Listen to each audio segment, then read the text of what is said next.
Saat ini kami sudah terhubung bersama dengan Bapak Akil Triadi yang merupakan research analis dari MNC Sekuritas. Kita akan langsung sapa saja Pak Akil. Selamat sore, apa kabar Pak? Ya, selamat sore. Alhamdulillah baik. Terima kasih Pak Akil sudah meluangkan waktu di IDX Channel. Pak Akil, hari ini indeks harga saham gabungan lebih cenderung bergerak di zona hijau Pak Akil. Tapi level 6.600-an masih cukup jauh dan semakin jauh dari level 6.700-an yang sudah dicapai sebelumnya. Dengan sisa 1 minggu ke depan perdagangan di 2021, bagaimana Anda melihat dari sisi penguatan untuk indeks harga saham gabungan?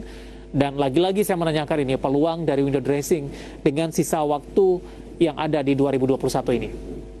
Ya, kami memang melihatnya pergerakan dari IHSG ini penguatannya sudah cenderung terbatas ya, dan bahkan nantinya akan rawan terkoreksi. Kalau kita melihat penguatan di hari ini pun juga tidak terlalu baik, di mana asing pun saat ini juga masih mencatatkan net sell.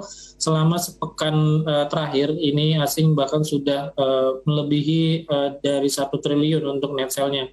Untuk itu kami melihatnya pergerakan untuk di window dressing agak cukup berat untuk dapat terjadi di IHSG sampai nanti di akhir tahun, karena memang kecenderungannya ada beberapa sentimen negatif, misalnya seperti akan dimulainya tapering, lalu juga dari peningkatan suku bunga di bank di Eropa, lalu kita lihat juga nanti akan ada potensi memang dari beberapa bank dunia ataupun juga beberapa bank di negara lain juga akan menaikkan dari tingkat suku bunganya. Ini juga akan menjadi sentimen negatif ke depannya, karena kita lihat setelah terjadi pemulihan ekonomi memang tidak begitu langsung semerta-merta langsung meningkatkan dari indeks harga saham gabungan. Itu ada perlu untuk terjadinya untuk pemulihan terlebih dahulu untuk pergerakan IHSG yang memang kecenderungannya tahun 2020 kita lihat pelemahannya juga sudah cukup dalam, lalu kembali pulih di tahun 2021 walaupun tidak begitu signifikan ya. Bahkan ada harapan tadinya di awal-awal tahun 2021 indeks bisa menuju ke level 7.000, bahkan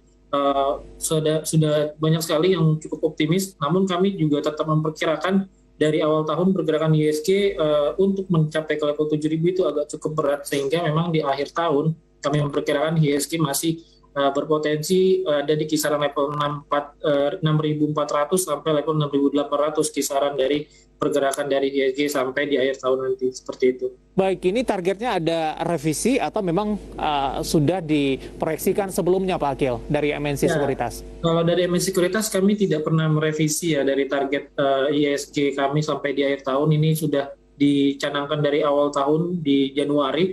Bahkan kami juga tidak mengubah target kami sampai hari ini, sampai detik ini pun kami memperkirakan ada di kisaran 6.400 sampai level 6.600 untuk closing dari IHSG, seperti itu.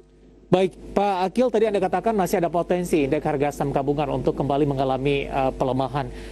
Kemana arah pergerakan indeks harga saham gabungan dan level support berapa yang mungkin bisa diperhatikan untuk IHSG dengan sisa beberapa hari perdagangan di tahun 2021 ini?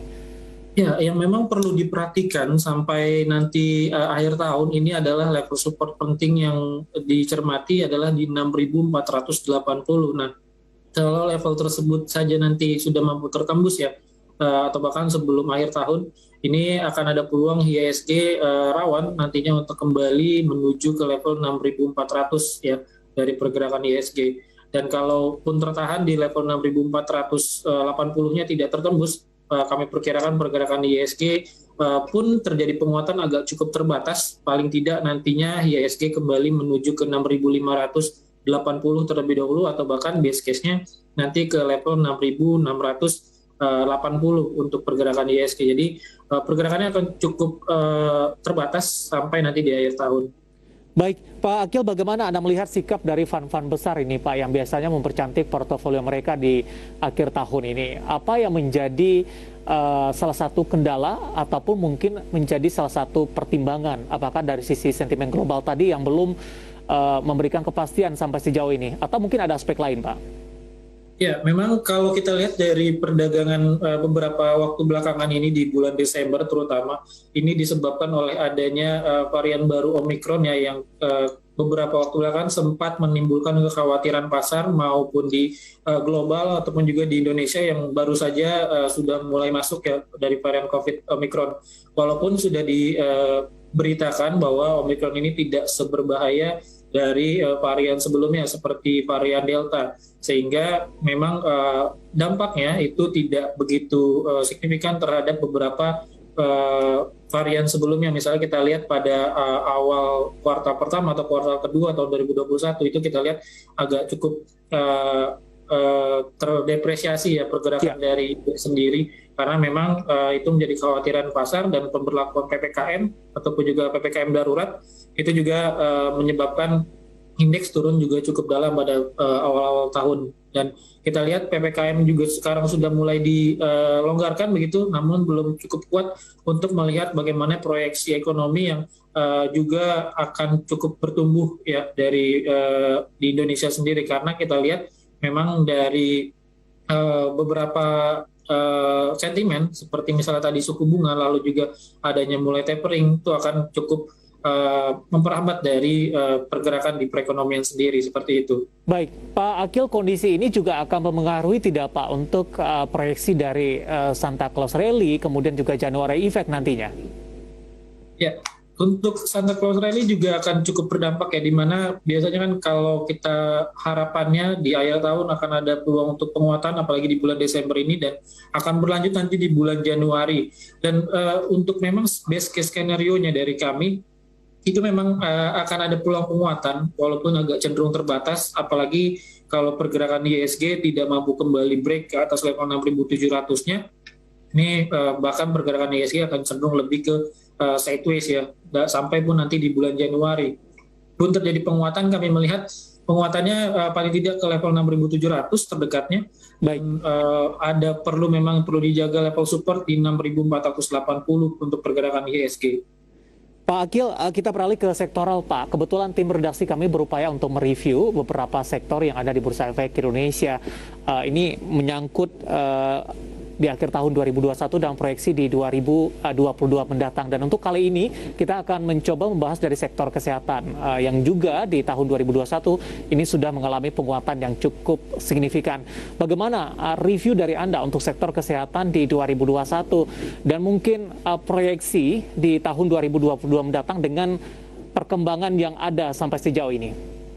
Ya, kalau kita lihat memang ini cukup menarik di sektor kesehatan ya, karena memang dari peningkatan harganya pun juga tercermin pada kinerja di tahun 2021 yang memang meningkat signifikan ya dari emiten-emitennya. Hal itu didorong oleh adanya peningkatan kasus COVID-19 di kuartal pertama hingga kuartal kedua, sehingga hal itu cukup wajar jika investor sendiri mengapresiasi dengan adanya peningkatan kinerja tersebut. Dan kalau sampai nanti awal tahun 2022 itu COVID-19 masih terkendali oleh pemerintah, ini juga nantinya akan berdampak tidak ataupun juga tidak terlalu baik bagi pergerakan di saham-saham basisnya farmasi dan kesehatan, karena memang tingkat kasus COVID-19 yang sudah mulai terkendali, lalu juga memang untuk adanya peluang penjualan di sektor kesehatan itu juga akan cukup menurun. Dan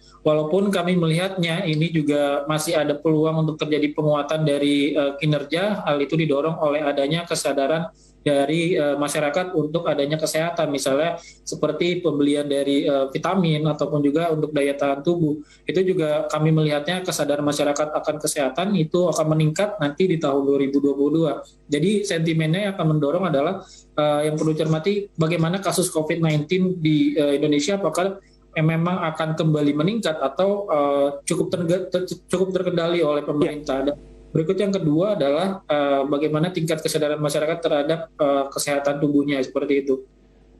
Pemerintah tampaknya membuka pihak swasta untuk melakukan vaksin booster ini. Ini akan memberikan dampak signifikan tidak, Pak? Ya, untuk vaksin memang juga akan berdampak ya kepada pergerakan di emitennya dan juga kinerjanya. Kalau kita lihat pemerintah juga sudah mulai membuka keran untuk di perusahaan swasta, dan kita lihat memang dari masyarakat sendiri tingkat dosis vaksinnya pun juga sudah cukup hampir dibilang hampir mencapai 50% ya dari tingkat vaksinasi di Indonesia. Bahkan kita lihat ini masih ada peluang untuk adanya vaksin booster, sehingga pun dari kinerja dari emiten sendiri tahun 2022 masih juga akan terdorong oleh adanya dari vaksinasi seperti itu. Baik.